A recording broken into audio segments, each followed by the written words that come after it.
સંત શ્રી લાલગીરી બાપુના શિવ સંકલ્પથી આગામી 18 થી 26 એપ્રિલ દરમિયાન પૂજ્ય મોરારી બાપુના શ્રીમુખે ભવ્ય રામકથાનું આયોજન કરવામાં આવ્યું છે। આજે 14 માર્ચના રોજ પાલીતાણામાં ભક્તિસભર માહોલમાં કથાના શ્રી ગણેશ કરવામાં આવ્યા હતા। સવારે 9 વાગ્યે ભેડભંજન મહાદેવથી જડેશ્વર મહાદેવ સુધી ભવ્ય સંત દર્શન યાત્રા યોજાઈ હતી, જેમાં સાધુ સંતો અને મહંતોના દર્શનનો લાહવો લેવા માનવ મહેરામણ ઉમટી પડ્યું હતું। આ યાત્રામાં ગુજરાતી ફિલ્મ લાલોના કલાકારોએ વિશેષ હાજરી આપતા યુવાઓમાં ભારે ઉત્સાહ જોવા મળ્યો।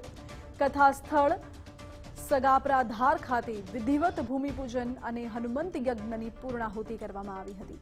શેત્રુંજય ગેટથી શરૂ થયેલી આ યાત્રા શહેરના મુખ્ય માર્ગો પર ફરીને કથા સ્થળે પહોંચી હતી। સેવક સમુદાય દ્વારા ત્યારથી જ તડામાર તૈયારીઓ શરૂ કરી દેવામાં આવી છે અને સમગ્ર ભાવનગર જિલ્લાના ભક્તજનોમાં ભારે ઉત્સાહ જોવા મળી રહ્યો છે। 18 તારીખના રોજ મોરારી બાપુની જે કથા છે તે કથાનો પ્રારંભ થનાર છે અને તેને લઈને ચોક્કસથી હવે આ જે કહી શકાય સંત યાત્રા છે તેમાં લાલો ફિલ્મ છે તે ફિલ્મના કાસ્ટ છે તે અત્યારે આપણી સાથે જોડાયા છે। એમની સાથે જ સીધો સંવાદ કરવાના પ્રયત્નો કરશું, કેમ કે મોરારી બાપુની જે કથા છે તે કથામાં અત્યારે લાલો ફિલ્મની જે કાસ્ટ છે તે કાસ્ટ આપણી સાથે જોડાઈ છે। શું કહેશો? ગુજરાત ફર્સ્ટમાં આપનું સ્વાગત છે। પાલીતાણામાં જે પ્રમાણે કથા યોજનાર છે, અત્યારે તમે ભાગ લીધો, શું કહેશો? અદ્ભુત અનુભવ છે, અદ્ભુત અનુભવ।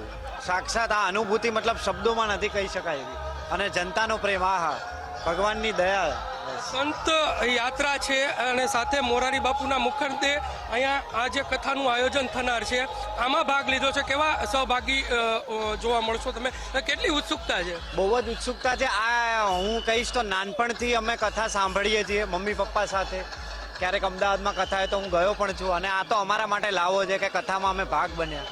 નસીબદાર કહેવાય ને કે કથાના માંડવે જવાય ને નસીબ હોવા જોઈએ। પાલીતાણા સૌ પ્રથમ વખત આવવાનું થયું? સૌ પ્રથમ આ કથામાં ભગવાને જ અમને મોકલ્યા છે। ચોક્કસથી લાલો ફિલ્મના જે કાસ્ટ છે તે પણ આપણી સાથે છે। શું કહેશો? પાલીતાણામાં પહોંચ્યા છો, સંત યાત્રામાં પહોંચ્યા, શું કહેશો?